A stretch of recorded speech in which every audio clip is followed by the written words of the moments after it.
Hi, this is the third video for programming in C introduction. So we had seen what are the basics or introduction to C. In the first two videos, we had seen how to install a Visual Studio Code for running the C program in Visual Studio Code. So we have seen some steps how to download and install it on your system. So let's see uh, ahead what we have to do in this C programming.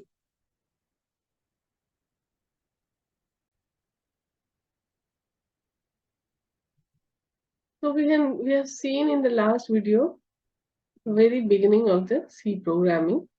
So we had also seen was first program like Hello World, how to display this Hello World on the screen. So we had seen some code also. So let me explain you what is this code, meaning of this code. We had seen, just wait, like this one, hash include stdio dot h hash include. These are the very basic things we include. Header file we include in the C program, and what all this means I will explain you just now.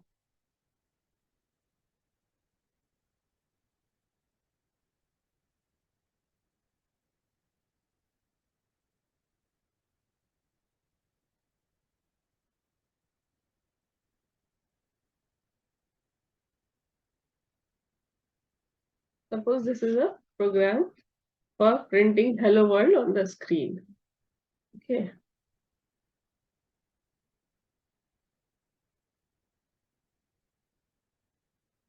So first line hash include stdio.h. What does it means? This one, this line. This line, it includes the standard input output library function like printf function is defined in this stdio.h. इसका क्या मतलब हुआ? ये stdio.h नाम का header file है.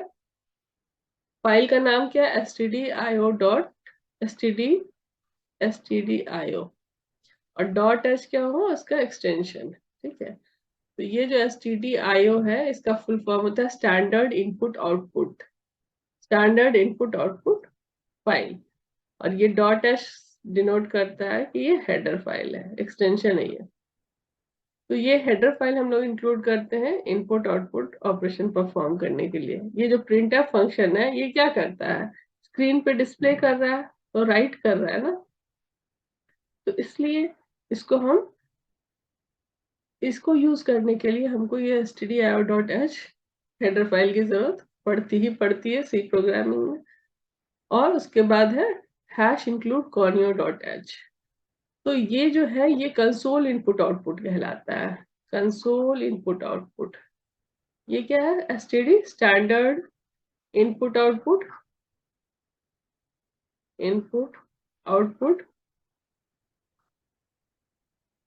और ये console input output library function होती है. ठीक है. तो ये स्टैंडर्ड इनपुट आउटपुट हो गया, ये कंसोल इनपुट आउटपुट जिसके अंदर ये जो गेट ch फंक्शन हमने यूज किया है ये इसमें डिफाइंड होती है.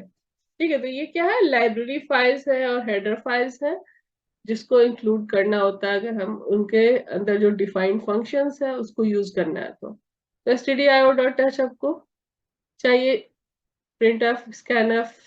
प्रिंटफ होता है स्क्रीन पे प्रिंट करने के लिए और स्कैनफ होता है यूजर से इनपुट लेने के लिए फंक्शंस. उसके बाद ये जो फंक्शन है void main, यहाँ पे थोड़ा स्क्रीन को मैं क्लियर करूँ.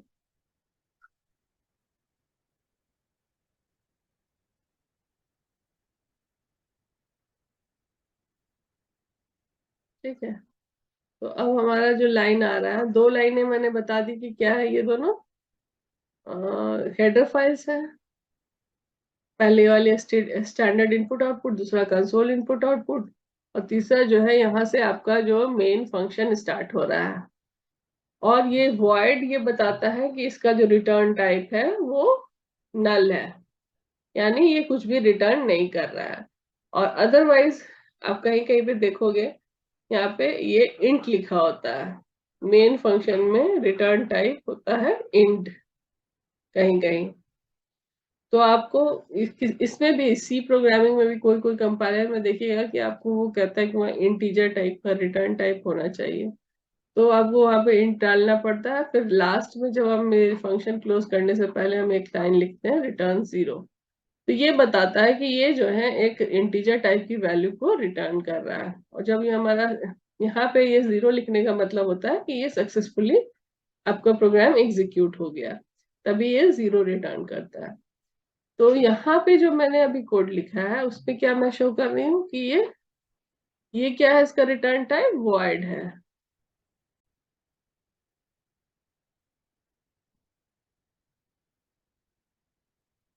सो this line main function is the starting point of your program. ठीक है, मेन जो है ये मेन जो बता रहा है फंक्शन यहाँ पे, ये आपका स्टार्टिंग पॉइंट होता है प्रोग्राम का, यहीं से आपका प्रोग्राम में कंपाइलेशन शुरू होता है।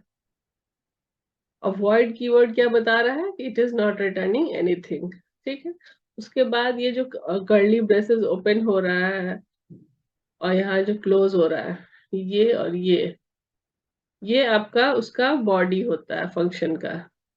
ठीक है, तो आपके प्रोग्राम में कई सारे फंक्शन हो सकते हैं। फंक्शन लिखने का तरीका यही होता है कि फंक्शन का रिटर्न टाइप होता है, फंक्शन नेम होता है, और फिर पैरेंथेसिस होता है। उसके बाद यहाँ पे हम ओपन और क्लोज करके कर्ली ब्रेस बना के फंक्शन का बॉडी लिखते हैं। तो आपका कोई भी सी प्रोग्राम जब हम लिखेंगे तो उसमें एक मेन फंक्शन होता ही होता है, जिसको हम इस तरह से लिखते हैं। कैसे लिखते हैं? ऐसे void मेन, और ये ओपन ब्रैकेट ब्रेसेस और क्लोजिंग ब्रेसेस, ये हो गया इस फंक्शन का। ये फंक्शन का जो आप कह सकते हैं कि ये फंक्शन, आप इससे बता सकते हैं कि ये क्या है, फंक्शन है। किसी भी नाम वर्ड के आगे अगर आपके इस तरह से ब्रेस लगा है तो ये क्या है, फंक्शन है। और यहाँ पे जो ये फंक्शन है, ये कौन सा फंक्शन है, ये मेन फंक्शन है। और मेन फंक्शन जो है, एक मेन फंक्शन होता है आपका सी प्रोग्राम में। और बाकी कई और भी फंक्शन है जो आप खुद से बनाते हैं, यूजर डिफाइंड फंक्शंस हो सकते हैं, तो उसको भी हम इसी तरह से लिखते हैं। यहाँ पे लिखते हैं रिटर्न टाइप। ये हमारा जो फंक्शन का एक अलग चैप्टर ही है जो हम लोग आगे पढ़ेंगे। अभी के लिए आप इतना जान लीजिए कि हम लोग एक फंक्शन लिखते हैं मेन नाम से, जहां से आपका एंट्री होता है, स्टार्टिंग होता है प्रोग्राम का। तो यहाँ पे आपने क्या किया, print F hello world get C H और क्लोजिंग ब्रेस कर दिया। तो इससे क्या हो गया कि हमने इसको इंफॉर्मेशन दिया कि ये क्या करो, स्क्रीन पे प्रिंट एफ जो है वो फंक्शन होता है स्क्रीन पे डेटा को प्रिंट करने के लिए। ठीक है, प्रिंट स्क्रीन पे डेटा को प्रिंट करने के लिए प्रिंट एफ फंक्शन होता है। और गेट सी एच क्या होता है, it ask for a single character until you press any की। ठीक है, तो कोई एक की आप प्रेस कर देंगे तो ये उसके लिए बोलता है, इट ब्लॉक्स द स्क्रीन, और फिर उसको स्क्रीन को ब्लॉक कर देता है और फिर आप उससे बाहर आ जाते हैं। तो ये आपका मेन जो है सी का स्ट्रक्चर है प्रोग्राम का। तो यहाँ पे जो आपने ये देखा कि ये आपका जो प्रिंटफ फंक्शन है, एक और फंक्शन होता है स्कैनफ फंक्शन। ठीक है, इनपुट आउटपुट फंक्शन अभी हम स्टार्ट करते हैं इससे, इनपुट आउटपुट फंक्शन से, जिसके लिए ये हेडर फाइल हम लोग इंक्लूड किए थे stdio.h। तो इनपुट लेने के लिए जो फंक्शन होते हैं वो होती है स्कैनफ, और दूसरी फंक्शन होती है जो अभी हमने देखा प्रिंटफ, वो होती है आउटपुट फंक्शन। ठीक है, तो ये हो गया प्रिंटफ आउटपुट फंक्शन है, और इनपुट फंक्शन है स्कैनफ। स्कैनफ ऐसे लिखते हैं हम लोग, है ना, SCANF, स्कैनफ। अगर क्लियर नहीं है तो मैं यहाँ पे अलग अलग लिख देती हूँ। स्कैन एफ ये फंक्शन है, फंक्शन को इस तरह से लिखते हैं, प्रिंट एफ को भी ऐसे लिखते हैं। कोई भी फंक्शन जब आप बताएंगे ना तो उसके आगे इसे वाला स्मॉल पैरेंथेसिस ओपनिंग और क्लोजिंग लिखते हैं, जिससे पता चलता है कि ये क्या है, हम फंक्शन की बात कर रहे हैं। तो दो फंक्शन हो गए इनपुट आउटपुट फंक्शन में, एक printf एक scanf। printf function is used for output, it prints the given statement to the console। console का मतलब क्या है, स्क्रीन पे। और दूसरा क्या है, ये scanf। scanf क्या करता है, it takes input from the user। अच्छा, printf का जो ये सिंटेक्स है वो क्या है, जैसे आप लिखते हैं printf, अगर हमने एक सिंपल स्टेटमेंट को, स्ट्रिंग को प्रिंट कराना था, उसको तो हम लिखने के लिए स्ट्रिंग को डबल कोट्स में लिख दिए और फिर सेमीकोलन ब्रैकेट ओपन किए थे, उस डबल कोट्स के अंदर लिखे और क्लोज करके सेमीकोलन दे दिए। लेकिन इसका जो जनरल फॉर्मेट है वो ये है,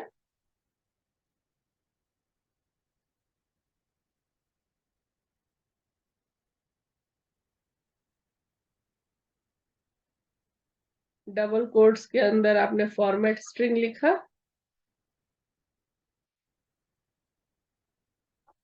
उसके बाद कॉमा देके आर्ग्यूमेंट लिस्ट। जैसे कोई वेरिएबल है, वो किस तरह का वेरिएबल है उसका हम फॉर्मेट देते हैं। अगर इंटीजर है तो %d होता है उसके लिए, कैरेक्टर है तो उसके लिए %c होता है। तो इसके लिए सबके लिए कुछ फॉर्मेट स्पेसिफायर होता है जो हम लोग आगे देखेंगे, तो वो यूज करेंगे हम लोग यहाँ पे लिखने के लिए। अभी फॉर एग्जाम्पल मैंने बताया कि अगर आपका कोई वेरिएबल है इंटीजर टाइप का, ठीक है, जिसकी वैल्यू मान लीजिए 5 है और हम इसको प्रिंट कराना है, तो हम कैसे लिखेंगे, प्रिंट एफ %d। %d किसका स्पेसिफायर, फॉर्मेट स्पेसिफायर है, इंटीजर का। और हमको d की वैल्यू को, ये तो %d है, ये चलिए इसका नाम कुछ और हम रख देते हैं, d से कंफ्यूजन ना हो इसलिए इसका नाम हम रख देते हैं, और इसका नाम b रख देते हैं। तो जो इसको मैं यहाँ पे मिटा देती हूँ, फिर दोबारा से लिखती हूँ ताकि ये क्लियर हो।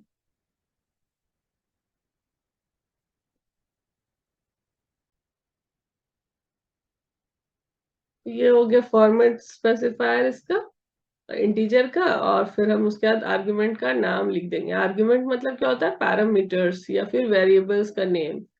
तो उसका नाम, जैसे हमारे पास अभी एक ही इंटीजर है जिसका नाम था b, है ना, b = 5।